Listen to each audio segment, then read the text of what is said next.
As the summer travel season approaches, I'm excited to let you know about 2 upcoming Taste Travels, our immersive travel series hosted by cookbook authors and me, Matt Rodbard. On June 15th, I will be joining the Mediterranean dish author Susie Carace in Barcelona for an incredible week of culinary tours, cooking classes, and plenty of wine and jamon. And on September 15th, I will be joining author and baker Mauricio Leo of The Perfect Loaf for a tour of northern Italy. We will visit artisanal Parmigiano Reggiano and balsamic vinegar producers, take a masterclass in the art of panettone, and of course, eat plenty of stuffed pasta and mortadella in and around Emilia-Romagna. Both trips are nearly sold out and closing soon. If interested, write into hello@tastecooking.com and we will get you the information. That's hello@tastecooking.com. I hope to see you on one of our taste travels this summer.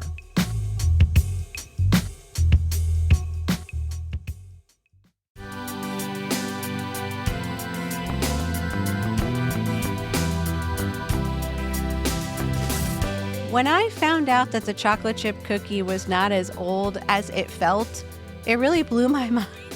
Think about the impact that single cookie has had on all of our lives in America. It's like, oh yeah, America apple pie, but it's like, no, bro, it's actually chocolate chip cookies, a big deal here. This is Taste.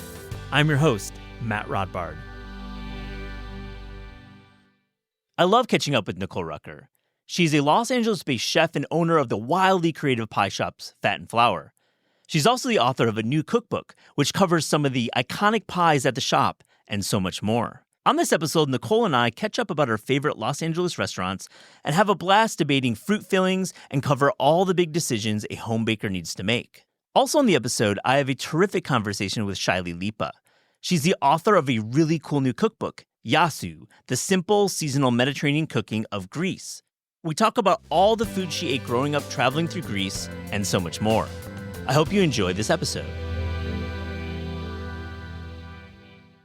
Nicole Rucker, welcome to This Is Taste. Great to see you again. It's amazing to have you back. I think you were in the single digits or one of our first interviews we had on the show, and I'll link to it. Oh my gosh, really, was it? It was like probably top 50, I would say. Wow, that was early. It was early days. You and I were at Noya House in a conference room hanging out, talking about your bakeries, talking about Fiona, I think. We were in Hollywood. Yeah. But today's pub day for Fat and Flour, your beautiful cookbook. I love it.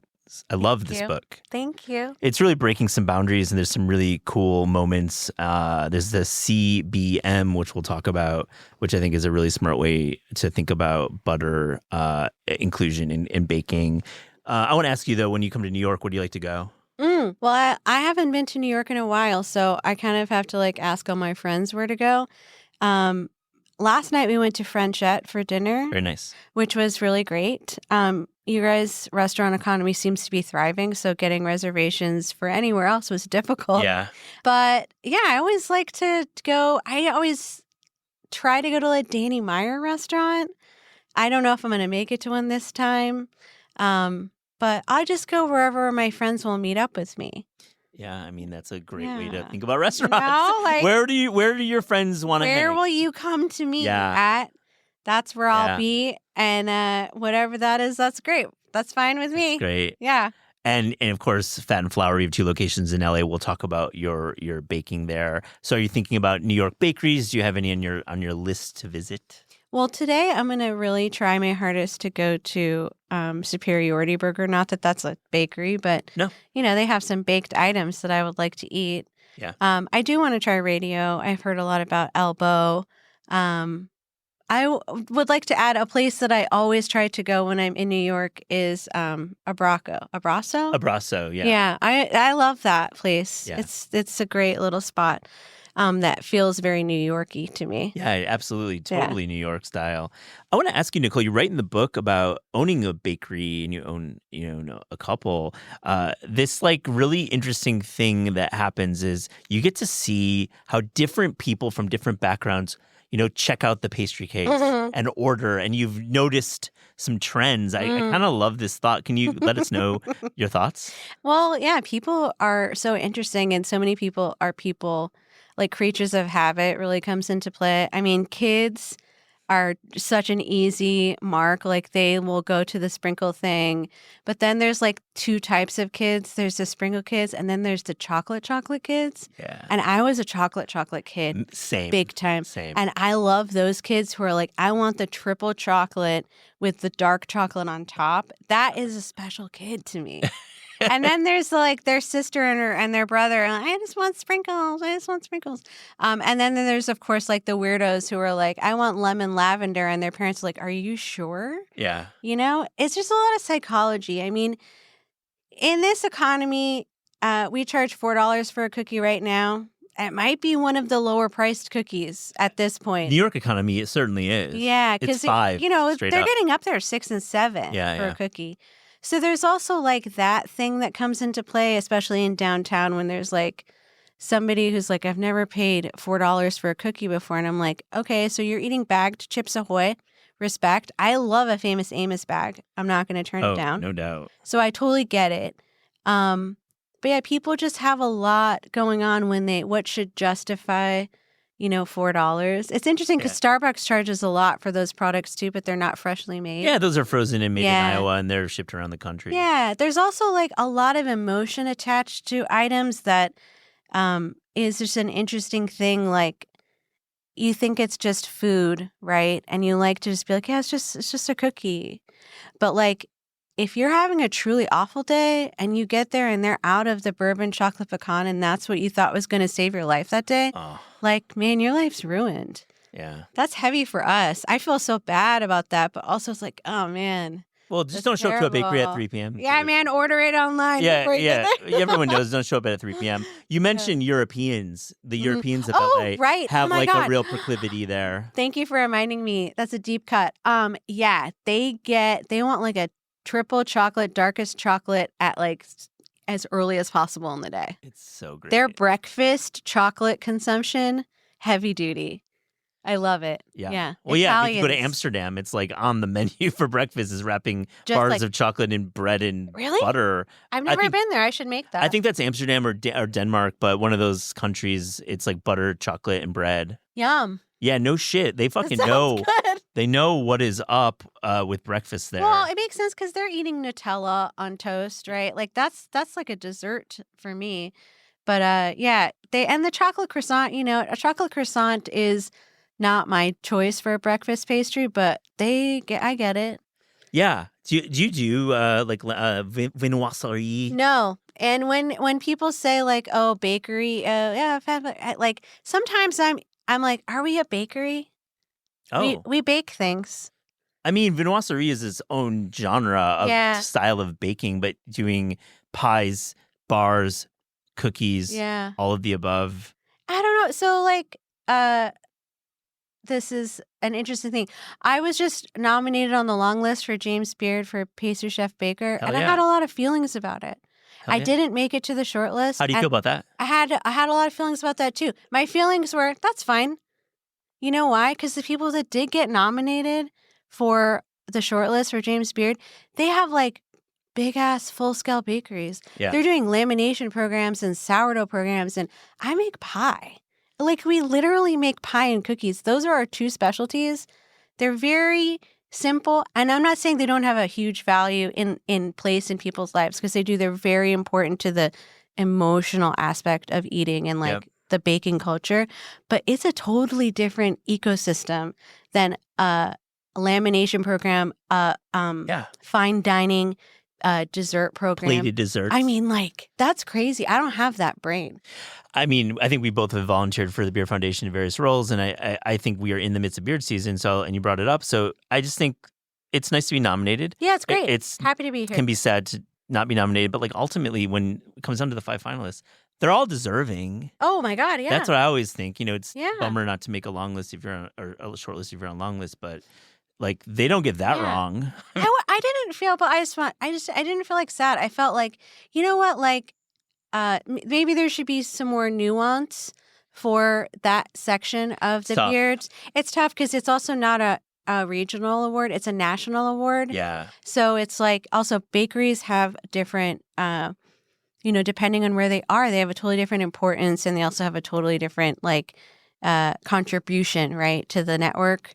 of the neighborhood, and it's like 1 year a tortilla factory won in Texas, and I was like, that's freaking cool. Like, Very cool. that is so cool. That in New York would be very unique. Yeah. And Fanny Gerson was on the semifinal list for doing like Nurkina ice cream and ice cream shops.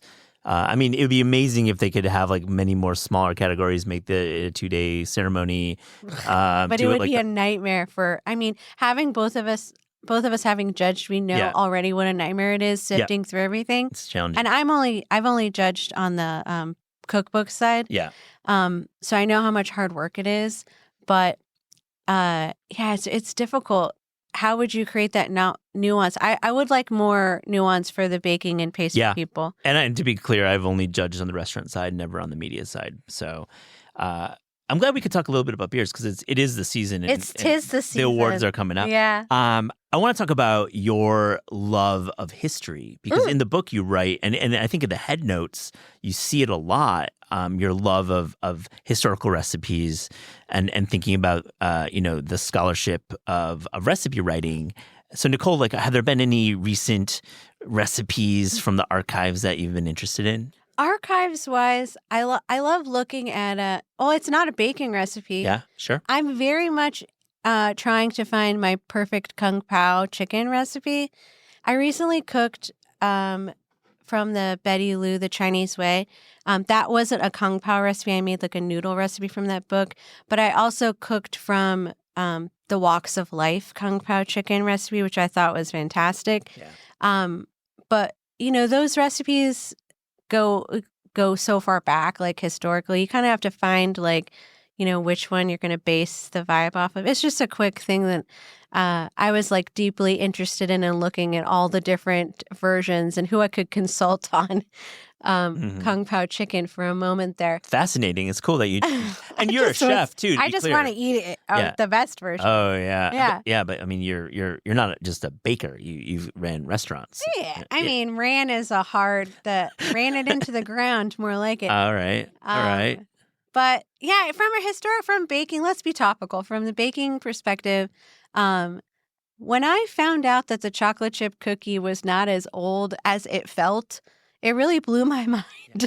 Like, it's really not that old of a recipe, but like, think about the impact that single cookie has had on all of our lives in America and then across the world. But like, America, it's like, oh yeah, America apple pie. But it's like, no, bro, it's actually chocolate chip cookies, a big deal here.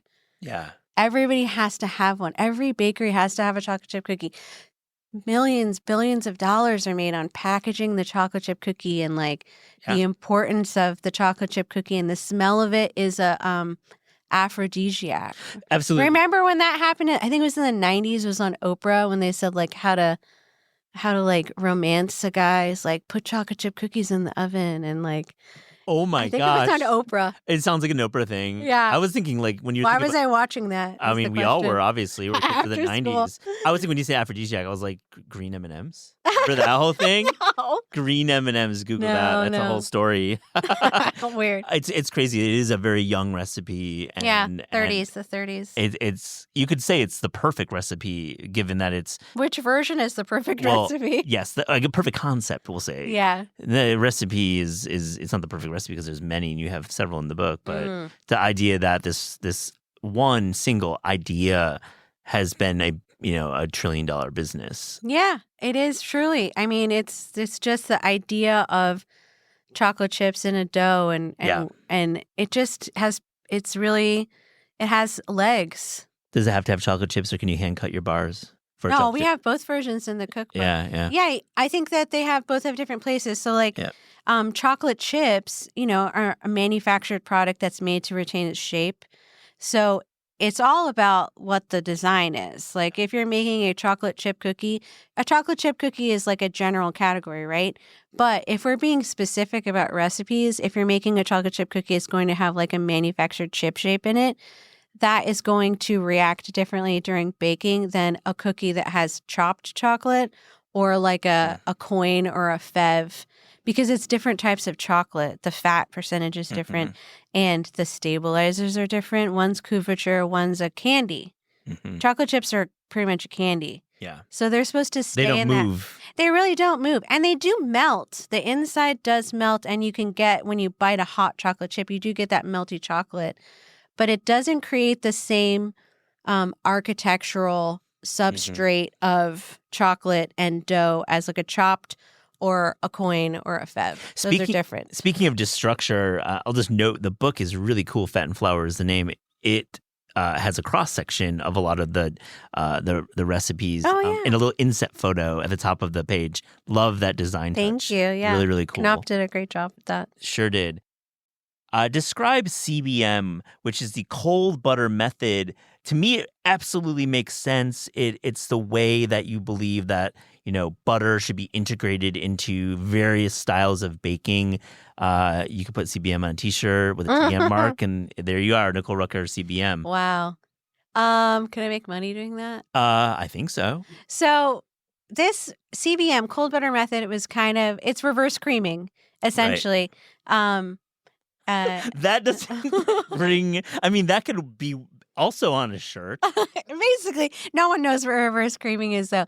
Reverse creaming is this method. It was also called the double quick method when it was in Betty Crocker. I think Rose Levy Berenbaum named it reverse creaming.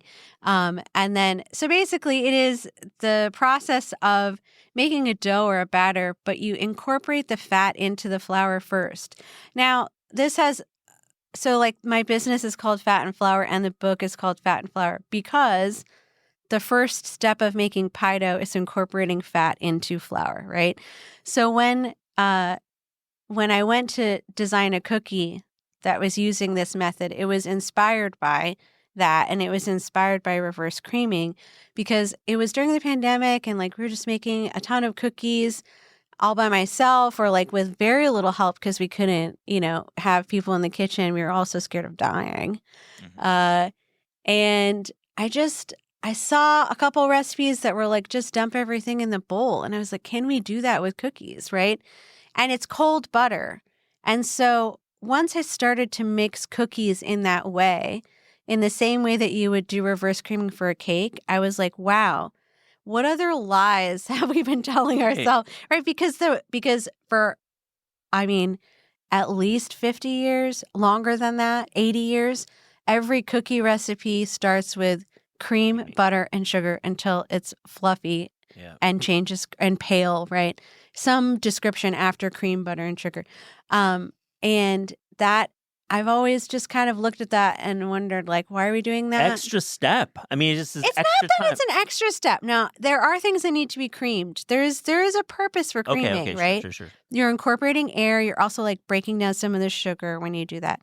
But it is it can be a tripping point for some people because if you put too much air into the creamed butter and sugar, if you have butter that's too soft, like in California when it's 90 degrees, right? And your room temperature, what does that mean? Yeah. Your room temperature butter is going to be softer than it is in New York in the winter, right? And so creaming that butter and sugar together, fat is a very specific emulsion. Butter is a very specific thing, right? And when it's out of emulsion, it's out of whack. The water separates from the fat. You have a totally different product.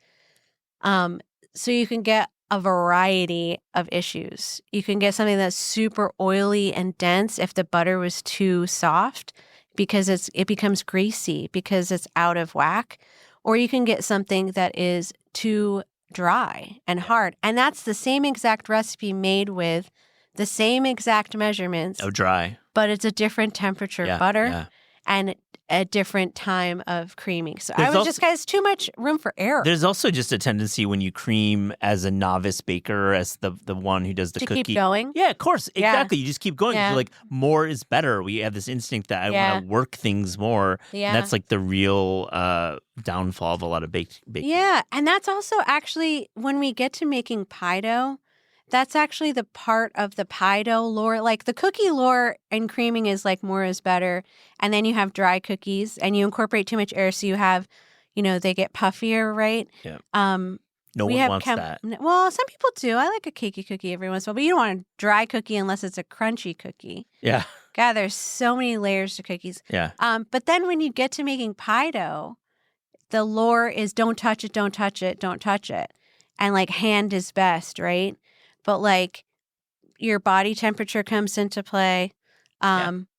And your fear comes into play, and not touching it enough actually makes worse pie dough because you're not breaking down enough of the fat into the flour. And then you have like liquid introduced to flour that has no fat coating it, which makes gluten so quickly. So you have like stretchy dough surrounding chunks of butter, and it's just like not good pie dough. It's going to be chewy. Yeah. It's going to be a weird texture. We've all been there. I mean, this is why why Thanksgiving sucks. It sucks so hard for many people who even consider themselves advanced cooks. And it's why I think bakers have such kinship towards each other. If you spend the time, you know the method, you've proven it time and again that you know the feel of pie dough. It's like, why am I not going to keep doing it? And then, of course, telling my friends and giving pies away if you've mastered it. But it's so hard to get there. Yeah, well, that's something I wanted to remove, that layer. Like, it shouldn't be that hard. And one of the ways that we remove that layer is by making pie dough in the stand mixer, which I myself in my first book advocate against using a machine. Funny how that works. Man, I grew up. Yeah. I was like, make everything by hand. When I had the staff and I had the time, that's wonderful. Yeah. When you're like just reveling in making pie dough, that's great. But when you're up against, the wire and you're like, oh, I got to make rent and we need to make enough pie dough and I don't have any staff anymore because everyone has COVID. Like, I got to throw it in the machine. And it ended up making a more consistent and reliable product, which is why the CBM method and making it in the stand mixer came into play in the pie dough section of the book, because I just wanted to remove that element of fear and nervousness from people who ask me every year, like, why can't I make this one thing? Why can't I do this right? I'm not touching it. I'm not mixing it enough. Or I'm mixing it too much. And like, if you're like perimenopausal woman making pie dough in the summer, like, you're hot. It's going to be hot and like things are going to melt, and then the butter melts in the pie dough. And then, it's the same spot you were in before, which is like, you got to keep it cool. And aside, glass, steel, some other material for the pie dish. What do you do? Well, for the home at least. Well, I think you can use whatever you want at your house. Fair. I like it. I think glass, you can make a pie in literally anything. Yeah. Yeah, man. It's like a bong. make it whatever. You can make a pie in a Pyrex bowl if that's what you have, if you need to, right? We use metal because we have a company that makes in Huntington Beach that makes these like stamped embossed pie plates for us for like vintage style with some metal that they get from Indiana. It's a very America. Yeah. Yeah. Thanks. Trend. Yeah, man. I love it. But they're great. But I used to make pies in glass. I think that if you're making a lot of pies in glass, like, you might get tired of it. It's heavy. They're heavy. Yeah. It's also like lower temperature, right? It doesn't bake exactly the same. Yeah. It doesn't conduct heat the same way. What it does help you with is being able to see it, to know that it's done on the bottom. So that's a nice thing to have as a learning tool. Like it. So learn with the glass and then, move on to the steel. Yeah, but don't take the glass from the freezer to the oven.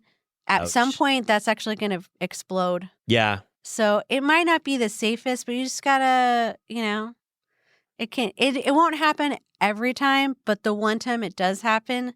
That's gonna scare the shit out of your. Yeah, and your pie is ruined. It's happened to me. Ruined. Yeah, it sucks. Nicole, tell me about the quote most indulgent recipe you have ever made. You wrote it in the head note. I must have been stoned when I made this recipe. Fair. This is like real talk about the craft of cookbook writing. Yeah. Well, okay. I do love peanut butter and chocolate. Yeah. As a just straight up. Peanut butter and chocolate is a great combo.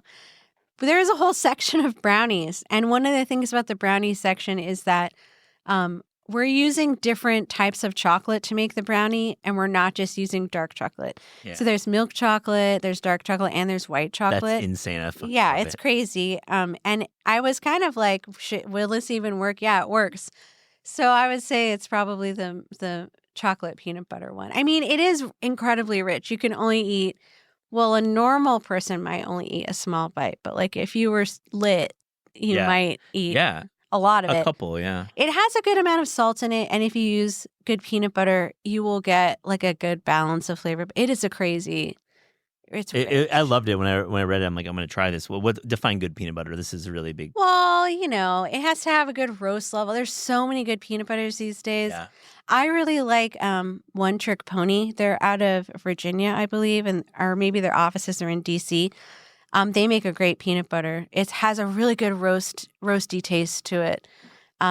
And you could use crunchy if you want. I like crunchy. Do you like crunchy or smooth? Oh, smooth all the way. And actually, I like industrial personally, but I like industrial peanut butter too. Yeah. Skippy is fantastic. Yeah, It tastes great. It tastes great. But for baking this in particular brownie, go with the roastier profile, which I think is smart. Yeah, I think you want a peanut butter that tastes really peanut butter. For sure. Yeah. Yeah, and that sounds kind of silly to say, but some peanut butters are very bland on the roast level. Can you bake with like the grind, the health food store peanut butters? Yeah, you can. I think you can use either. You can. It will change the recipe. So the health food store peanut butters are the ones that have like the oil on top, and you might have a tinier bit more fat present. That will change the texture a little bit, but like we used to say, like only use the creamy Skippy. It is, for consistency's sake, one of the better peanut butters to use for baking, and it has a good flavor to it. But I think all peanut butter is usable in its For sure. It's in its own way. You just have to know what you're looking for and just go with it. Be easygoing about it.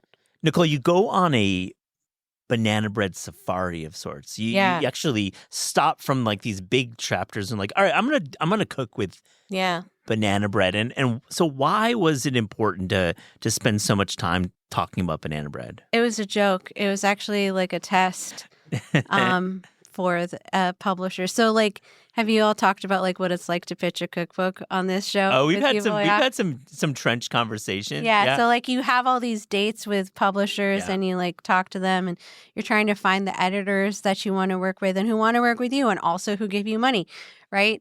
And I really love banana bread. And it was also topical because a lot of these recipes, ideas like CBM were kind of started during the pandemic. And what were people doing during the pandemic? They were making sourdough or they were making banana bread.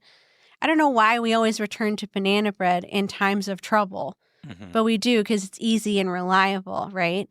But I do think it deserves more respect. And so I had in there that I wanted to have we have multiple brownie recipes. We have multiple chocolate chip cookie recipes.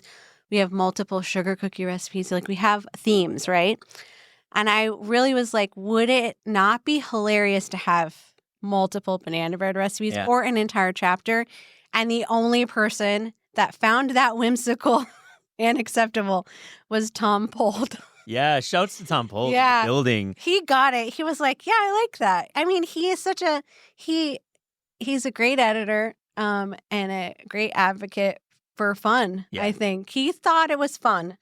I think it's extremely fun. I think it's extremely smart as well. And I think we as home bakers want to do loaves more than we want to do more involved cake recipes. And, it's easy. And obviously we have a bunch of bananas that are brown sitting out.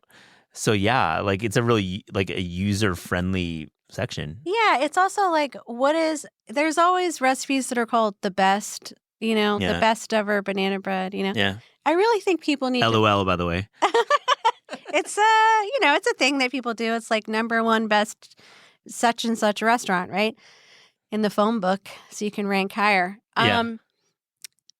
But banana bread, you should really just find your best. Yeah. And that's why I wanted it. Because there's also different banana breads for different times. And that's what's important. There's also different chocolate chip cookies for different times, So you should just find the one that appeals to you the most. My favorite is the spicy streusel. Very cool idea. I love that one. Tell me about spice. What's the spice in there? It's got a couple. It's got cinnamon. I believe it has nutmeg. Yeah. It's just got a nice colored, dark, kind of crunchy, buttery, spiced element on top. Bananas are tropical. I really feel like we should amplify it has ginger in it. That's kind of like one of the key elements of that recipe is that ginger and banana go really well together. Yeah. They're both tropical vibes and like we should get into that. We should lean into that. Yeah. Because it's like cinnamon is highly overused, but it is a great spice. You can't deny it goes well with bananas also. Yeah. Let's go back to the bakery talk a little bit. What's it like peak summer in Los Angeles? and baking pies. I mean, you guys are just blessed with these incredible markets. I think like our East Coast and Midwest and all around the country, listeners will relate. Like late summer, we all have amazing fruit available. What's it like for you running the bakery during this time? And how do you think about baking from the farmer's market? Well, if I'm being honest, baking a pie from the farmer's market is a suitable thing to do when you're making one pie, because you want to make you're really like indulging in that. But when you're making 100 pies during the summer, you are going to have to use other stuff. Like it gets really expensive. So it really depends on what's going to serve the shop the best and what's going to serve the pie the best. I think freezing stuff and saving it for later is great, or buying a high-quality frozen blueberry, also amazing. Mixing it with some fresh blueberries also can be great. Blackberries are great frozen. The only frozen thing I don't love is strawberries. So I love strawberry season and using fresh strawberries to bake with. That is the best flavor and texture that you can get from that fruit. But there's peach season is just crazy and long. It's kind of a shame that like peak fruit pie season is also hot as balls season. Agree. Yeah. East Coast. Because you are suffering when you're making that pie. Yeah. But you have hot, to do it. You're sweating. But you got to do it because you got to use the fruit. But you should definitely like save some for later and freeze it. That's what I love. I just think it's so smart. Like you can only save so much of that stuff. So why not just stock some away? How do you like prep it then? Are you making the pie filling and then freezing that, or are you freezing I would whole just fruit? Save the fruit. Just the fruit, right? There's actually a recipe in there for a caramel peach pie, and I believe in the head note it does say why that pie was made, which is that we had all these beautiful peaches from Masamoto Farms in Fresno, and it was during the pandemic, and something had happened. We had to put everything in the freezer. And so we thought, we'll freeze these peaches. And then when we thawed them out, they turned so brown. I mean, they look like turds floating in water. It was so sad. And we were like, they tasted so good. Yeah. They were so ugly. And we were like, what else is brown? Caramel. Hey. It also tastes great together. It ended up being one of the best pies of the year because we were like, dang, this is really good. We never would have found this without this fail. But so you have to know how to use, like basically when you freeze stuff and then you thaw it, the cell wall gets broken and so all the water starts to come out. That can be useful for things like apples. When apple pie has a lot of liquid in it. So freezing apples first and then thawing them can actually be helpful. I like that tip. What's like an underrepresented fruit from the farmer's market that we as pie makers, we have an ambition to go to the market, make a pie, or buy a bunch of fruit, freeze it, and make it later? Underrepresented. Yeah. I think rhubarb is always underrepresented in the United States, but it's getting pretty hot these days. Yeah. The forced rhubarb from the pears UK, also underrepresented in pie. I think an apricot pie is a special rarity that everyone should enjoy. Yeah, and if you find apricots at your market, you can freeze those as well. Oh, those are freezing great. Yeah, you're right. All fruit is good fruit. You've done a great job of hitting some deep cuts because apricots. Apricot you is can't one find of my it. You favorite. find them in like galettes or tarts, but never like a full pie. I do that. Yeah. I make an apricot pie. It's good with blackberries too. Apricot and blackberries, wonderful. What's the week of Thanksgiving like for you? It used to be hell. It is now functional. Yeah. You know what? You'll like this. I started lifting weights to make Thanksgiving week better. So fun. Like literally. Yeah. Thanksgiving used to kill all of our bodies, and I would be like, oh my God, like everything hurts after Thanksgiving week. But this last Thanksgiving, I was like, wow, we could have done more. We're fine. I felt good. That's great. Yeah, Thanksgiving it can be a joyous, fun time. The most stressful day is pickup day. Yeah.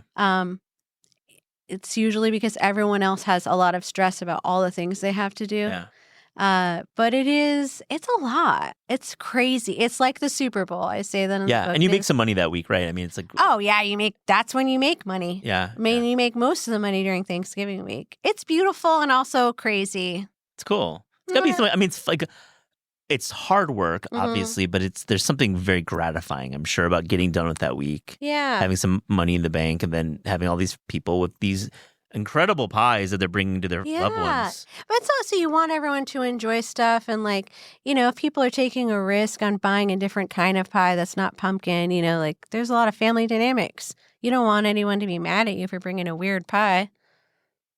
I mean, I'm like stunned that someone would be People get mad every year. Would be mad that a pie wasn't brought, but I guess that's truly some family dynamics. That's a lot of drama. It's a fucking pie. It should be like, it's good. All pie is good pie. Yeah, no doubt. Just to call it back though, like you were asking about bakery life. I was thinking about recently is that one of the best things about having a pie shop. I love having a pie shop. I was just sitting in Culver City the day before we came out here to New York, watering my flowers in the front. I put some tables and chairs out. A family came in on Sunday, and they literally thanked me for having a pie shop. It was so emo. It was like, wow, this is so beautiful. But one of the best parts about having a pie shop is that we celebrate with pie. It's also good about cakes, I guess. They're every holiday. We got Mother's Day. We got 4th of July. Yeah. We have Labor Day. We have Thanksgiving. We have Easter. We've got all, like, that's a pie that you can't say that about croissants. You really can't. It's not a thing. We're, Bastille Day, maybe. No, we ain't doing that. No. It's not a thing. Are they overrated? Croissants? Yeah. Oh. I mean, there's so much work that goes into them. I don't want to say yes.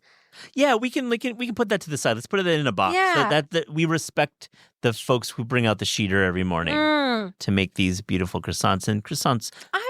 I don't say they're overrated. Didn't take the bait there. Okay, I appreciate that. I'm not going to say that. Yeah, there's been What is an overrated bake?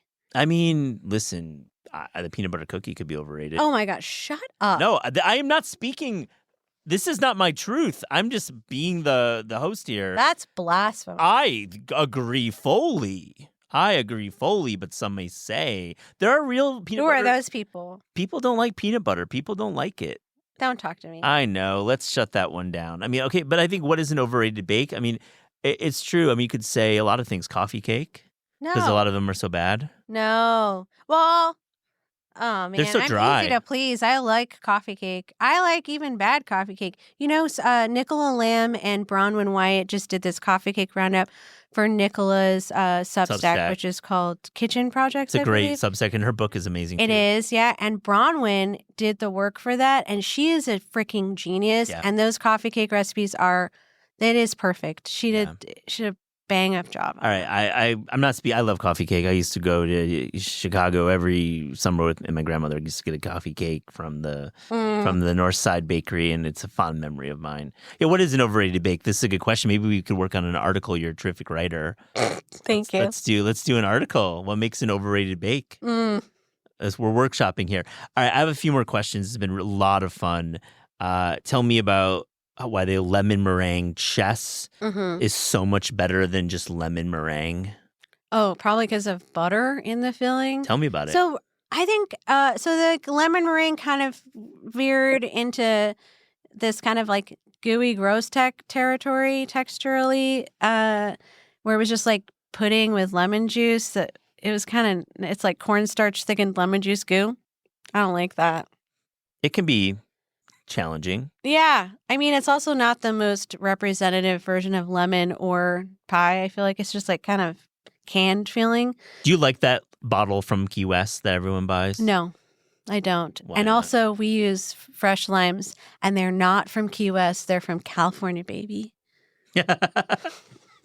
We still call it key lime. Yeah. It's fine. It's a name.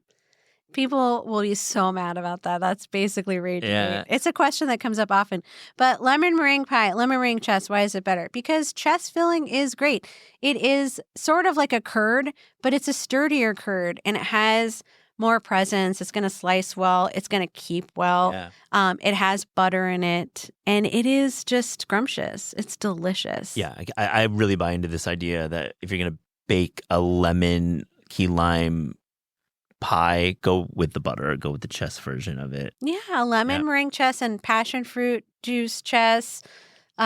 Chess. I love that. Yeah, passion fruit chess. That's one of our most popular pies. And you can buy passion fruit juice pretty Like you can just You can, buy but it. I think passion fruit is like people are getting passion fruits these days. It's coming. Yeah. We have a lot of them in California. They're just like growing on people's fences as like a decorative thing. So if you're walking around, you can probably see some dropping all over the place. Is that how it works in Cali? You can just pick it up if it's Yeah, dropped? if it's on the sidewalk, pick it up.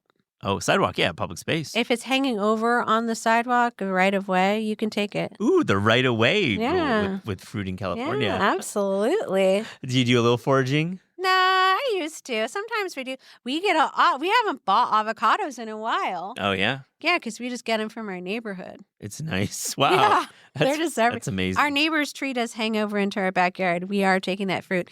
His loquat tree also hangs over. Hate that fruit. Can't stand it. Won't be eating it. It's a tough one. I had a loquat pastry in San Diego that was not bad, but That's too bad. It can be challenging. I have to ask you about the vegan recipes. You really make an effort to bring a lot of vegan recipes, plant-based recipes to the book, and I think that's a point of view that you've made. Why was this important? I'm infinitely interested in vegan baking. I also think that, in particular, there's one place that I got interested in vegan baking, and it was during high school when I was working at a music venue in San Diego. Or I was volunteering there. They let a high schooler come hang out with them, That's basically. Fun. You have free shows. Yeah, if you do the work, you get this to go into the show for free. What was the best show there? Give me one. Oh man, I mean, I saw Blackheart Procession. We've talked about this. Yeah, no, I saw Blackheart Procession. Pedro the Lion, like with 15 people sitting on the fly. I opened for Pedro the Lion one time when I had a band in high school. That's cool. Yeah. That's a good flex. Sebado. I mean, we saw everybody. What was your band called? I had a couple of bands. One was called Mishi. Yeah. One was called Queequeg. It was terrible. Queequeg. Don't worry. It sounds like noisy. The band that opened for Pedro the Lion, I think it was the Nicoles. Oh, cool. Because I was with my other friend Nicole. Yeah, the 90s were fun. Early 90s were a fun time. But all the food they made at this venue was called the Che Cafe. All the food they made there was vegan, no matter what. And vegan food in San Diego was like very popular. It was back in the 90s. And they would make this cookie that was a tofu chocolate cookie. I was obsessed with this cookie. And it was from a vegan cookbook called Tofu Cookery by Louise Haggerty, I believe is the name.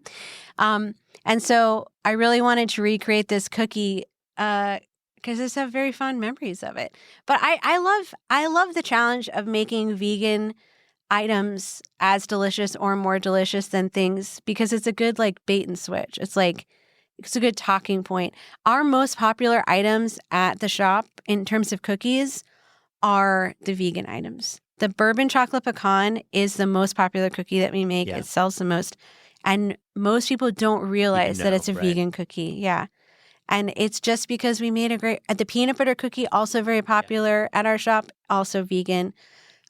People are just obsessed with these items. And then they realize that they're vegan and it's just helpful to open your mind, Yeah. Oh, I do like something that's vegan. Yeah. It's just a fun challenge. Absolutely. I think that's a smart way to put it. I think we sometimes don't even realize that things are plant-based. And as we think more about why we're eating animal products, to have it just slid into your life, like, wow. Yeah. It's kind of a nice surprise. It's sad when you get a vegan thing that's proudly vegan and it doesn't taste good because it does really, or it texturally is challenging or something, that is a bummer. But it's not all like that. There's a lot of stuff that's vegan. You don't even realize it's vegan, that's like mass produced. Yeah. Like there's many products that are secretly vegan, right? Like Oreos are secretly vegan, aren't they? They are, certainly.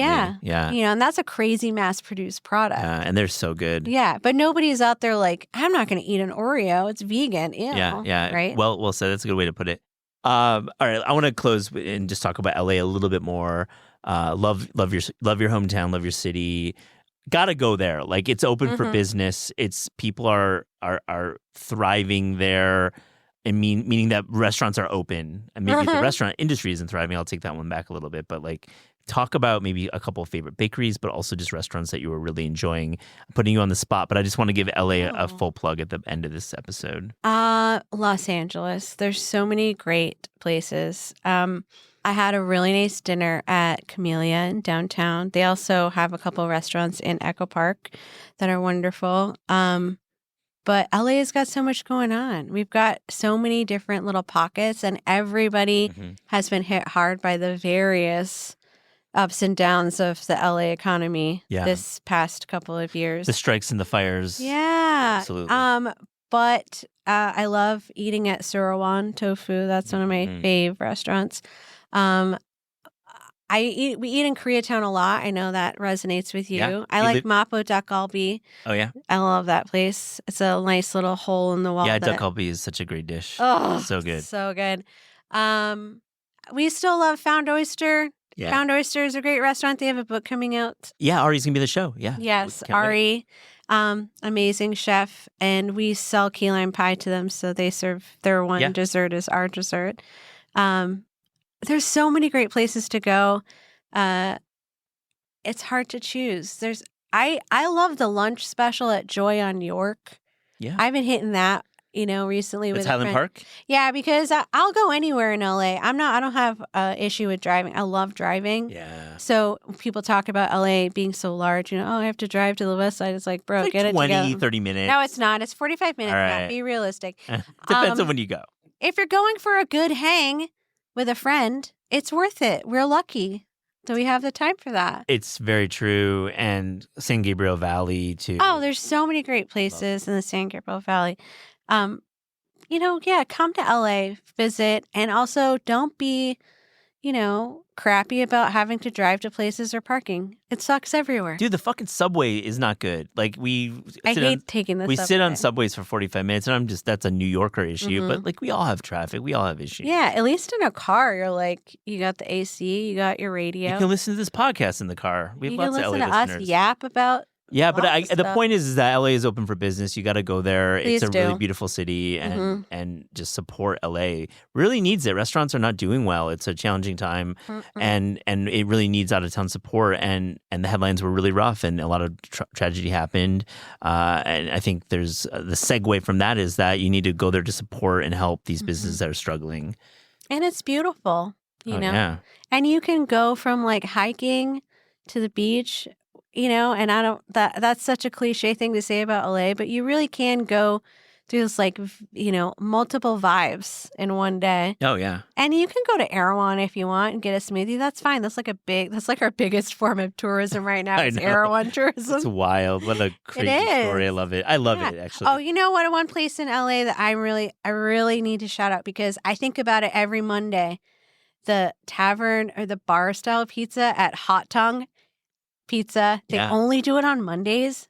Oh. I think about her weekly. I cannot eat it weekly. I think about it every week. Hot Tongue. Ugh. Hot so tip. Good. I love that one. Yeah. He's got a pizza podcast too called Pie to Pie. Oh, I got to check it out. I don't know that one. Great. Yeah. Pie to Pie, another podcast. Check it out.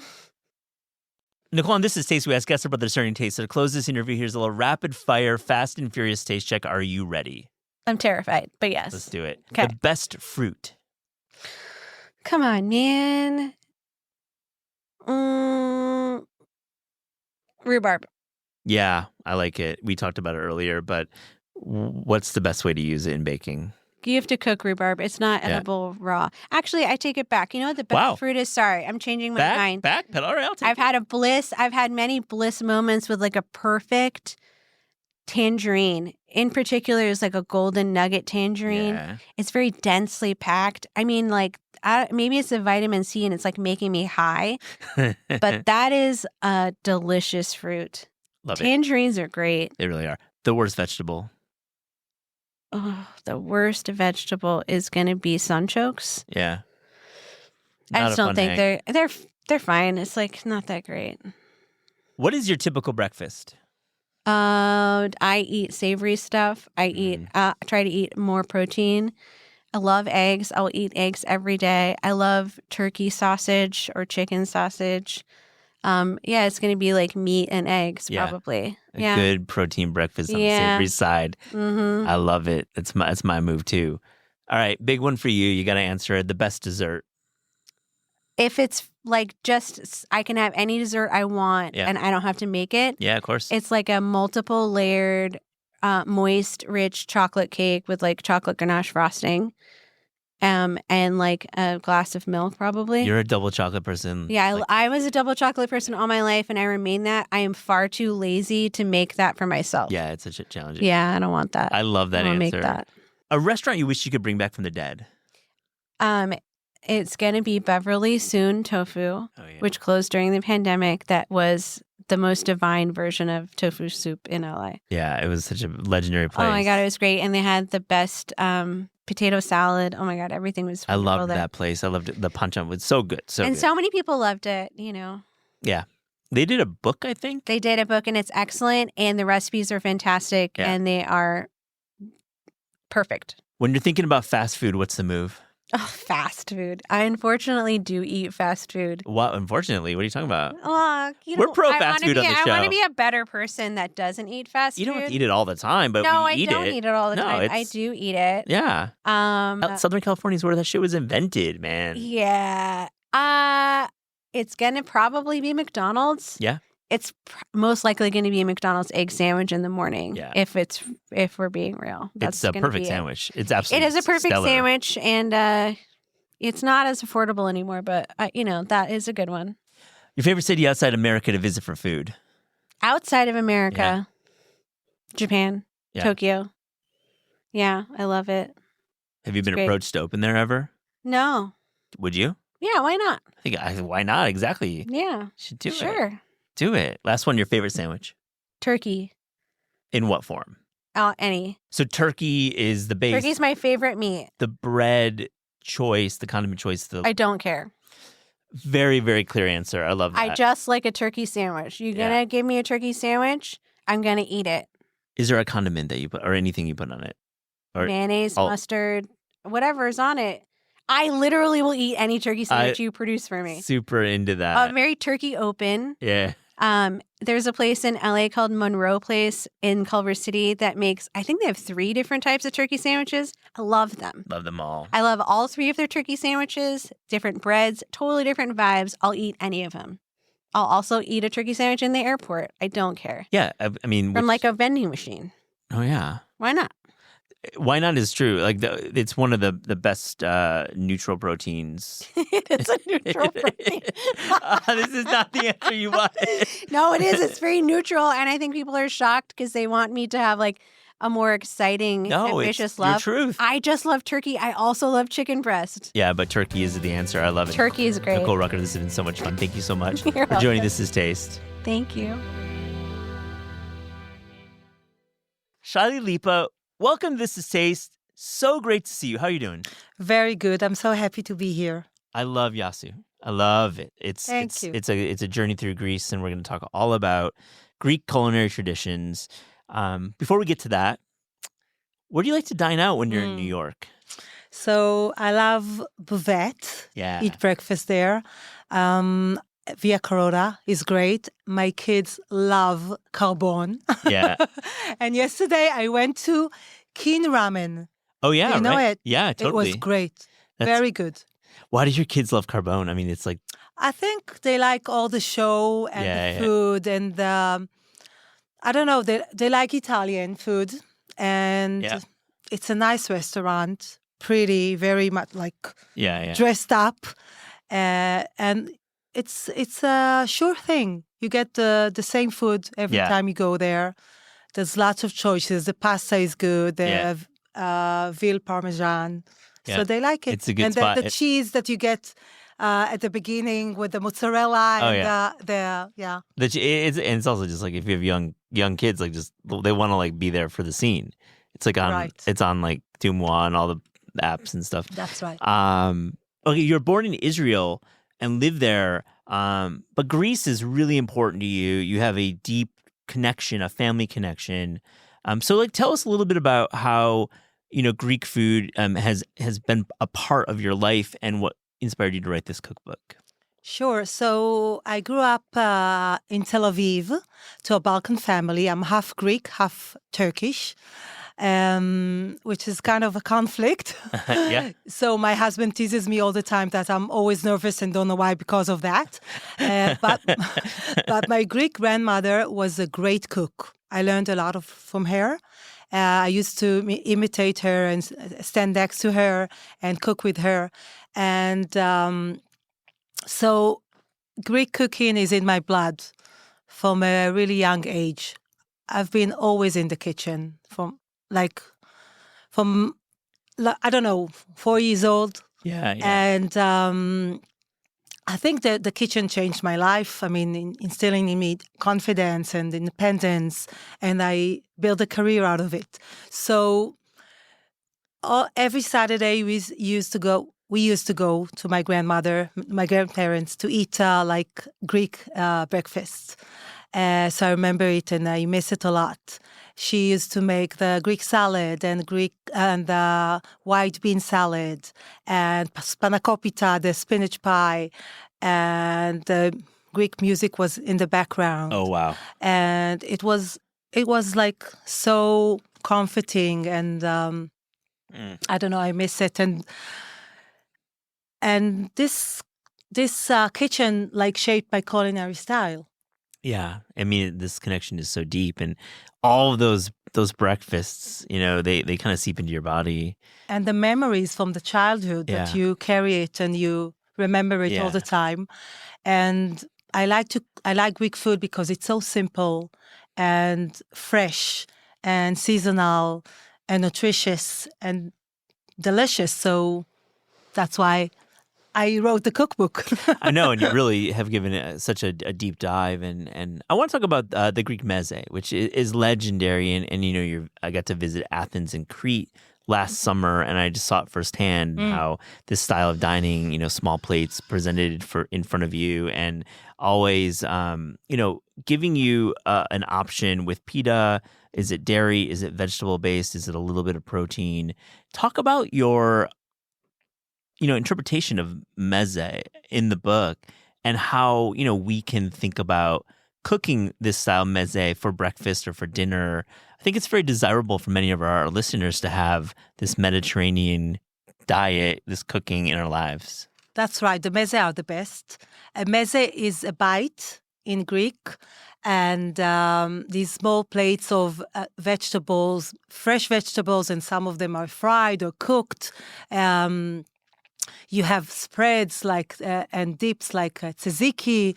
So you have the protein, the cheese, savory pies. The table is so rich with flavors and small bites. So when I go to a restaurant or when I host, I prefer to just host with a nice table of mezes, and it's enough for me. I don't need the mains or the side dishes. And you only need like good vegetables and legumes sometimes and grains, and you can build with cheese. You have the feta cheese. You have a nice spread with feta cheese and roasted red pepper. Yeah. That it's spicy. Yeah. Spicy feta spread. It's nice with a pita bread. And what else can I say? You have to have the Greek salad. We're going to talk about it. Yeah, we are. The real one. And what I love to make is fried zucchini balls. They are in the book, of course. Very easy to make. Zucchini, you grate it. And everyone loves it with the tzatziki and maybe like grated tomato on the side. Grated tomato is They eat it with the savory pastries. I love grated tomato. You see it everywhere, especially in the summertime. You just need a little olive oil on top, some salt. Maybe a little bit of garlic. I've seen it like pulverized garlic, crushed garlic kind of, but like mostly sometimes, grated. but salt, pepper, and olive oil. I love that. So the mezes are the best. Tell me about landing on a single recipe for the Greek salad, because, in America, we know the Greek salad. I mean, our diner culture is extremely strong, and the Greek salad has been part of like East Coast diners forever. We also have plenty of Greek restaurants here, Greek American. Yeah. So we know the Greek salad. You ended up with one recipe. Tell me a little bit about that. Yeah, I wanted to stick to the original one, but give it a little of a twist.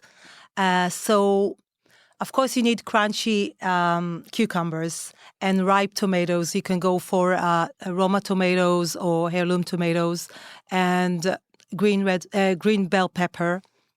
And the feta cheese is so important with high percentage of fat. But I pickle the onion for like 20 minutes, the red onion, so it will be softer and more delicate. And the marinade of the onion becomes the salad dressing. And a little bit of dried oregano on top. And you can add capers if you like. And this is it. It's very simple. The marinade has good olive oil, red wine vinegar, salt, pepper. That's it. And it's perfect. A bread on the side to mop up the dressing and the juices of the salad. How do you find good feta in the United States? It can be challenging. I bought here. You have? Okay. Yeah, you just need to look for blocks of feta in brine. It's very important. Very good tip. I love that. Yeah, and not pre-crumbled or like vacuum sealed. Just in brine, it protects it. And high percentage of fat. And you have sometimes it's from sheep's milk or a combination of sheep's and goats, but it's a personal prefer, like what do you, whatever we want. It's up to you. Funkiness we want. Yeah. How do you build flavors for a classic fasulada, which is the bean soup? I think we really are connected with Greek soups. Ovgo lamano. I think I said that maybe wrong, but wow, it's a good one. My wife Tamar makes it all the time. I love that dish. Really, it's good with the lemon and the eggs. Eggs and lemon, so classic. And chicken. Oh yeah, always chicken in there. It's a beautiful soup. The fasulada is like the national food of Greeks. They cook it like in the winter all the time. It's so satisfying and rich. You should make it a day ahead because it gets better. And they serve it even in monasteries that are open to the public. They serve it for free if you come there and with bread. I make it. The Greeks make it. They like boil the beans and then they add the other ingredients. I do it the Italian way.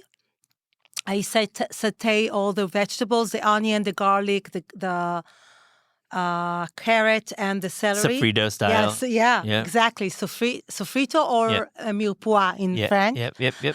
And it gives us deeper flavors. So, and then I add the rest of it, and it has lemon juice inside and dried oregano, of course. And it is beautiful soup, hearty, and you cook it a lot until the beans are tender. It's so good. I love that dish. It makes me so hungry now. All right, we got to talk about souvlaki, which is skewered meats. I think that is probably outside of the gyro, part of our lexicon for, Greek food in America. You've given it a close look in your book. How do we cook it at home? What's the style for your souvlaki? Okay, so for a good souvlaki, you need to follow 2 rules. One is the quality of the meat or the chicken. So buy it in a good place, that not frozen. And the second is the marinade. So give it like at least half an hour to marinate inside. It's olive oil and sometimes, of course, lemon juice and spices like dried oregano. The Greek kitchen doesn't use the Greek kitchen doesn't have lots of spices like the Turkish one. So it's mainly salt, pepper, dried oregano, sometimes cinnamon, and a few from the Ottoman influence.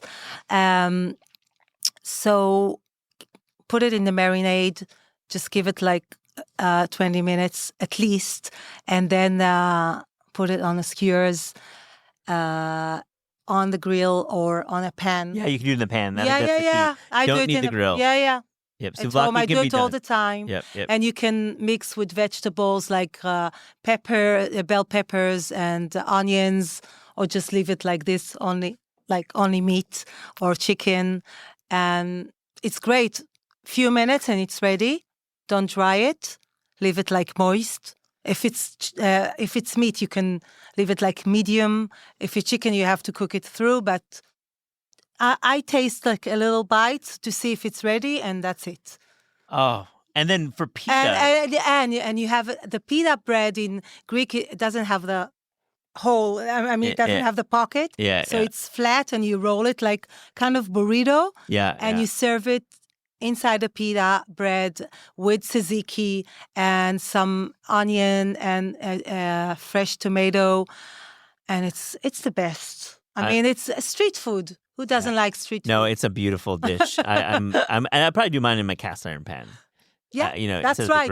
It's You just marinate it, and I love the two tips: the quality of the meat, and then having a marinade and with citrus. There's one recipe in the book that has I put instead of the lemon juice, I put orange juice, so it gives a little sweetness, and yuzu inside for the anise flavor.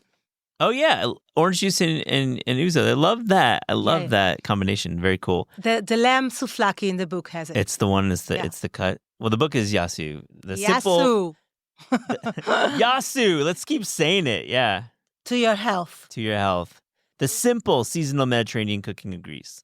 Such a terrific book. Thank you so much. This is Taste, who has guests about their discerning taste. So to close this interview, here's a little rapid fire, fast and furious taste check. Are you ready? I'm ready. All right. The best fruit. Watermelon. Oh, man. Cold on a hot summer day, sometimes with feta cheese. Yeah. The perfect combo.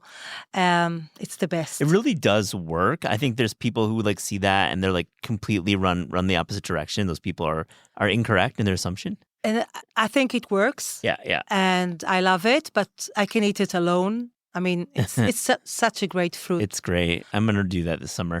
The worst vegetable. I don't know if it's the worst, but sweet potato, if you don't cook it well, it's not so good. I like to roast it in the oven, in high temperature, so it's kind of roasted and good. But if you cook it, overcook it, it's like baby food. So not good, yeah. And it's too sweet. It's just like a sugar bomb. So I wouldn't so it's not my ideal first. I get it. You're diplomatic. Yeah. All right. It's not my first choice. We'll say it that way. The best dessert. Anything with fruits. Like upside down apricot cake or apple crumble. And I like to roast peaches and to serve it with honey, with thick yogurt. It's the best. So good. I love adding a Labner yogurt to your. That's right. To your desserts. So great. You don't need whipped cream. No. I like the sour taste of it with the sweet desserts. It's so the great. best. You get the full fat. Don't skip out on that for dessert. All right. Do you have a favorite cookbook of all time? I do. There was a famous cookbook in the 70s. What the title is Children Cooking. Mm-hmm. It's a small cookbook, soft cover, and the woman who wrote it, she's like the Israeli Julia Child. Cool. Her name is Ruth Sirkis. And her kids are on the cover of the book. And it was iconic cookbook. Everyone was cooking from it. And it was my first cookbook. So I'm attached to it. Yeah, you learned And I still have it at home, the original one. It's all falling apart. And it's funny that we have there pigs in a blanket. Yeah. And we call it in Hebrew, the direct translation is Moses in a basket. It's really funny. I love that, Moses in a basket. I'm going to call it that for now. I'm into that, Moses in a basket. So this is the book. Yeah, it's great. It's nice. Last one, your favorite sandwich. The sandwich that my father used to make for me, it's just simple white bread with creamy feta cheese and tomato slices and Kalamata olives inside. Yeah. Oh, I forgot to say Kalamata olives in the Greek salad, of course. Can't forget that. Yeah. Always. No, but okay. So with the feta cheese, Kalamata olives. Yeah. I love that sandwich though, like an olive sandwich. So it's very simple, and oh my God, I can still taste it. Love that. Oh, what a great conversation! Thank you so much for joining This Is Taste. Thank you for having me. It was a pleasure.